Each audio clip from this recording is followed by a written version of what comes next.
आनंद शर्मा जी एक सरकारी दफ्तर में काम करते थे। दफ्तर आने जाने के लिए वे स्कूटर का इस्तेमाल करते। घर में लगने वाला हर सामान शर्मा जी रास्ते में लगने वाले सुपर शॉपी से खरीदते थे। एक दिन की बात है, उनकी पत्नी बोली, अजी सुनिए, दफ्तर से आते आते कुछ फल लेकर आइए, आज मेरा उपवास है। शर्मा जी बोले, हाँ जरूर लाता हूँ, पर तुम ये फिजूल में उपवास क्यों पड़ती हो? तबीयत देखो तुम्हारी कैसी हो गई है। इस पर पत्नी बोली, कुछ नहीं हुआ है मुझे, आप ध्यान करके उतने फल ले आइए। हाँ कहकर शर्मा जी ऑफिस चले गए। काम के चक्कर में शर्मा जी दफ्तर से आते आते फल लेना भूल गए। तभी शर्मा जी को सड़क किनारे ताजा फल बेचते हुए एक बीमार सी दिखने वाली बुढ़िया दिख गई। शर्मा जी ने सोचा, कहाँ सुपर शॉपी जाकर समय बर्बाद करते हैं, उससे बेहतर है इस बुढ़िया से ही खरीद लो। उन्होंने बुढ़िया से पूछा, माई केले कैसे दिए? बुढ़िया बोली, बाबूजी 30 रुपए दर्जन। शर्मा जी बोले, माई 20 रुपए दूंगा। बुढ़िया ने कहा, 25 रुपए दे देना, 2 पैसे मैं भी कमा लूंगी। शर्मा जी बोले, 20 रुपए ले रहे हैं तो बोल। बूझे चेहरे में बुढ़िया ने नाव में गर्दन हिला दी। शर्मा जी बिन कुछ कहे आगे चल पड़े और सुपर शॉपी जाकर केले का भाव पूछा तो वह बोला, 50 रुपए दर्जन है बाबूजी, कितने दर्जन दो? शर्मा जी बोले, 2 साल से फल तुमसे ही ले रहा हूँ, ठीक भाव तो लगाओ भाई। तो उसने कहा, बाबूजी यहाँ हम तोल भाव नहीं करते, लेने हैं तो बोलो, मेरे पास और भी कस्टमर है। शर्मा जी को उसका यह व्यवहार बहुत बुरा लगा। उन्होंने कुछ सोचकर स्कूटर को वापस ऑफिस की ओर मोड़ दिया। सोचते सोचते वो बुढ़िया के पास पहुंच गए।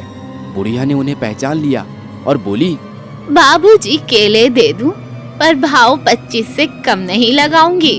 शर्मा जी ने मुस्कुराकर कहा, माई 1 नहीं 2 दर्जन दे दो और भाव की चिंता मत करो।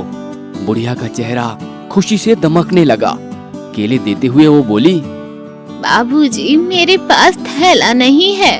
फिर बोली, एक टाइम था जब मेरा आदमी जिंदा था, तो मेरी भी छोटी सी दुकान थी, सब्जी फल सब बिकता था उस पर। आदमी की बीमारी में दुकान चली गई, आदमी भी नहीं रहा, अब खाने के भी लाले पड़े हैं, किसी तरह पेट पाल रही हूँ, कोई औलाद भी नहीं है जिसकी ओर मदद के लिए देखूं। इतना कहते कहते बुढ़िया रुआसी हो गई और उसकी आंखों में आंसू आ गए। शर्मा जी ने 100 रुपए का नोट बुढ़िया को दे दिया तो वह बोली, बाबूजी मेरे पास छुट्टे नहीं हैं। शर्मा जी बोले, माई चिंता मत करो, रख लो, अब मैं तुमसे ही फल खरीदूंगा और कल मैं तुम्हें 1000 रुपए दूंगा, धीरे धीरे चुका देना और परसों से बेचने के लिए मंडी से दूसरे फल भी ले आना। बुढ़िया कुछ कह पाती उसके पहले ही शर्मा जी घर की ओर रवाना हो गए। घर पहुंचकर उन्होंने पत्नी से कहा, ना जाने क्यों हम हमेशा मुश्किल से पेट पालने वाले थड़ी लगाकर सामान बेचने वालों से मोल भाव करते हैं, किंतु बड़ी दुकानों पर हम मुंह मांगे पैसे दे आते हैं। शायद हमारी मानसिकता ही बिगड़ गई है। गुणवत्ता के स्थान पर हम चौका-चौध अधिक ध्यान देने लगे हैं। अगले दिन शर्मा जी बुढ़िया को 1000 रुपए देते हुए बोले, माई लौटाने की चिंता मत करना, जो फल खरीदूंगा उसकी कीमत से ही चुक जाएंगे। जब शर्मा जी ने दफ्तर में ये किस्से बताए तो सबने बुढ़िया से ही फल खरीदना प्रारंभ कर दिया। 2 महीने बाद ऑफिस के लोगों ने बुढ़िया को एक हाथ ठेला भी भेंट कर दिया। बुढ़िया अब बहुत खुश थी। उचित खान पान के कारण उसका स्वास्थ्य भी पहले से बहुत अच्छा था। हर दिन शर्मा जी और ऑफिस के दूसरे लोगों को दुआ देती नहीं थकती। शर्मा जी के मन में भी अपनी बदलती सोच और एक असहाय निर्बल महिला की सहायता करने की संतुष्टि का भाव महसूस करते हैं। दोस्तों, जीवन में किसी बेसहारा की मदद करके देखो, अपनी पूरी जिंदगी में किए गए सभी कामों से ज्यादा खुशी मिलेगी। और जो रास्ते पर ठेले पर सामान बेचते हैं उनसे कृपया मोल भाव ना करें।